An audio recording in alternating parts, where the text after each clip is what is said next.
ஞானகுரு கொடுக்கக்கூடிய இந்த உபதேசம் சுவாச நிலையை பற்றியதான்.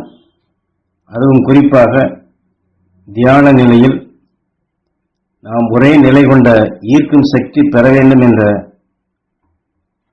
அந்த நோக்கத்திலே தான் இந்த உபதேசம் கொடுக்கின்றார்கள். அதற்கு அவர் உதாரணம் எடுத்துக்கொள்வது மிருகங்கள், மற்ற பட்சி இனங்கள் எல்லாம். அவைகளுக்கெல்லாம் இந்த சுவாச நிலை ஒரு நிலை கொண்ட ஈர்ப்பாக இருப்பதால் அதற்கு தக்க அவைகளுடைய செயலாக்கங்கள் சீராக இருக்கின்றது.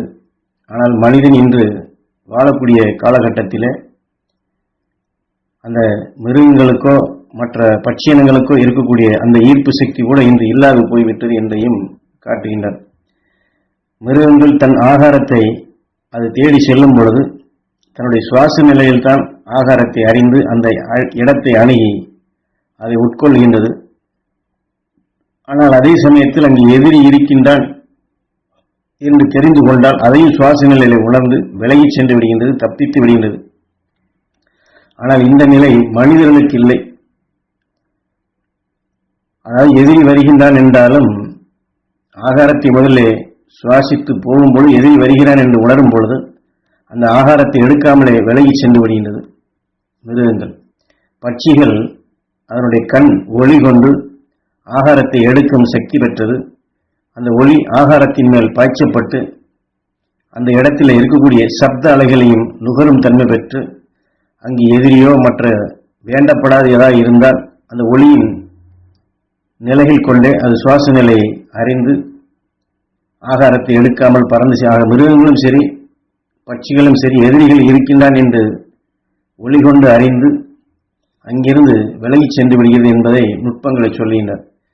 இது ஆகாரத்திற்கோ எதிரிகளுக்கோ மட்டுமல்ல, இந்த ஜந்துகளுக்கும் மிருகங்களுக்கும் மழை, இடி, பூகம்பம் போன்ற சில ஆபத்தான நிலைகளையும் சப்த அலைகளை, அதாவது பூமியின் ஈர்ப்பு நிலைகள், அந்த அதிர்வுகள், எதிர்பாராத சில விபத்துகள் இருந்தால் அதிர்வுகள் அங்கே இருக்கும்.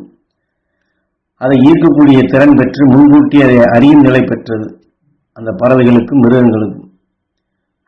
ஏனென்றால் மனிதனுக்கு உள்ள அறிவு சக்தியை விட மிருகங்களுக்கு இயற்கையிலேயே ஒரு நிலை கொண்ட ஈர்க்கும் சக்தி இருப்பதால் அதை நுகரும் ஆற்றல் அவைகளுக்கு இருக்கின்றது. நமக்கு பல எண்ணச் சிதறல்கள் இருப்பதால் அதை அறியும் ஆற்றல் இல்லை. ஆனால் மனிதன் அத்தகைய ஒரு நிலை கொண்ட ஈர்ப்பை பெற வேண்டும் என்றால் அது தியானத்தினால் தான் பெற முடியும் என்று சொல்லுகின்றார். ஆனால் அதே சமயத்தில் மிருகங்களுக்கோ மற்ற பறவை இனங்களுக்கோ மனிதனுக்கொத்த தான் அறிந்ததை செயல்படுத்தக்கூடிய அங்கங்களோ அல்லது மற்றவர்களுக்கு தெரியப்படுத்தக்கூடிய நிலையோ அதுபோன்று அதற்கு இல்லை. ஆனால் மிருகங்களுக்கு அதை வெளிப்படுத்த முடியாமல் செயல்படுத்த முடியாமல் போனாலும் மனிதனுக்கொத்த அறிவு இல்லை என்று சொல்ல முடியாது. நம்மை காட்டிலும் மேலான அறிவு நிலை பெற்ற சில மிருக ஜந்துகளும் பட்சிகளும் உள்ளன. மனிதனுக்கு அறிவு மிருகத்தை விட அதிகம் என்று கூட சொல்லலாம். ஆனால் உண்மையிலேயே இன்றைய சூழ்நிலையில் மிருகத்தின் அளவு மனிதனுக்கு அறிவு உண்டா என்றால் சந்தேகம் என்று அதையும் சுட்டிக்காட்டுகின்றார். ஆனால் அதே சமயத்தில் அன்றைய சித்தர்கள் எதையெல்லாம் அவர்கள் தங்களுடைய நினைவின் ஆற்றல் கொண்டு பூமியின் இயக்கச் செயல்களை அறிந்து கொண்டார்களோ அதையெல்லாம் மிருகங்கள், அதாவது சில மிருகங்கள், நாய், நரி, சில பறவைகள், இவையெல்லாம் ஆவி நிலைகளையும் அறியக்கூடிய வாய்ப்புகள் உண்டு என்று சொல்லுகின்றார் ஞானகுரு. ஒரு வீட்டிலே ஒரு மனிதன் இறக்கப் போகிறான் என்றால் குறிப்பாக பூனைக்கு இது நன்றாகவே தெரியும். பூனைகள் ஒரு உடலை விட்டு மனிதன் பிரியப் போகிறான் என்றால் அங்கும் இங்கும் ஓடுவதை பார்க்கலாம். அத்தகைய சூழ்நிலை பூனை அங்கே இருக்காது, விலகி சென்றுவிடும், அதனுடைய சுவாச நிலைக்கு தெரிந்துவிடும். அதே போல பெரும் வெள்ளம், மழை வெள்ளம் வருகிறது என்றால் பூனை, நாய், நரி இப்படி கூறிய அறிவுடைய விஷ ஜந்துகளுக்கு சுவாச நிலையில் இதை அறியும் ஆற்றலும் உண்டு.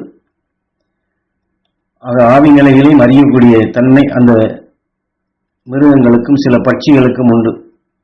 ஆனால் இதையெல்லாம் விடுத்து மாறுபட்ட நிலையில் தான் மனிதன் வாழ்கின்றான்.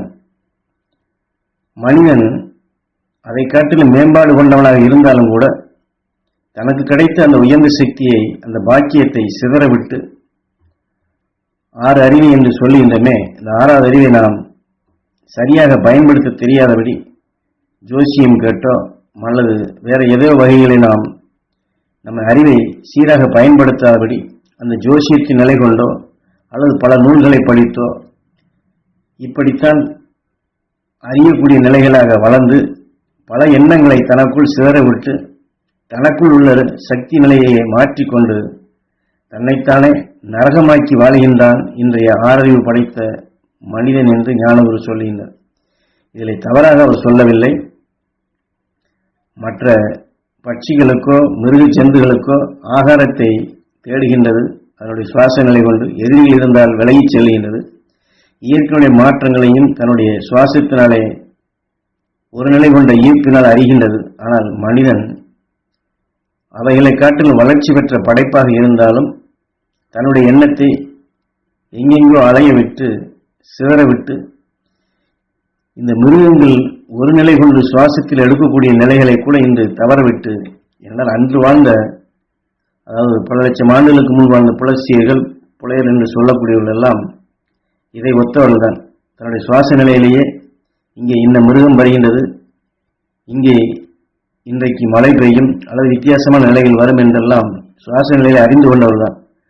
அப்படி வளர்ந்து வர வேண்டிய நிலைதான் இன்று நாம் விஞ்ஞான அறிவு கொண்டு பல எண்ணங்களை சிதறவிட்டு வாழ்கிறோம் என்பதைத்தான் சுட்டிக்காட்டி, இதிலிருந்து நாம் நம்முடைய சுவாச நிலையை சீராக்க ஒரு நிலை கொண்ட நம் எண்ணங்களை உணர்வுகளை தியானத்தின் மூலமாக ஒருநிலைப்படுத்த வேண்டும் என்று ஞான குருவிலே நமக்கு எடுத்துக்காட்டுகின்றார். அத்தகைய ஒருநிலை பெற்றுவிட்டோம் என்றால் சுவாச நிலையும் சீராகும். இந்த நுண்ணிய நிலைகளை நாம் அறியக்கூடிய வாய்ப்பாக வரும். மனிதனுக்கு அடுத்த நிலையை அடைவது எளிது என்பதை இதிலே நமக்கு குறிப்பிட்டு காட்டுகின்றார்கள் ஞானகுரு அவர்கள்.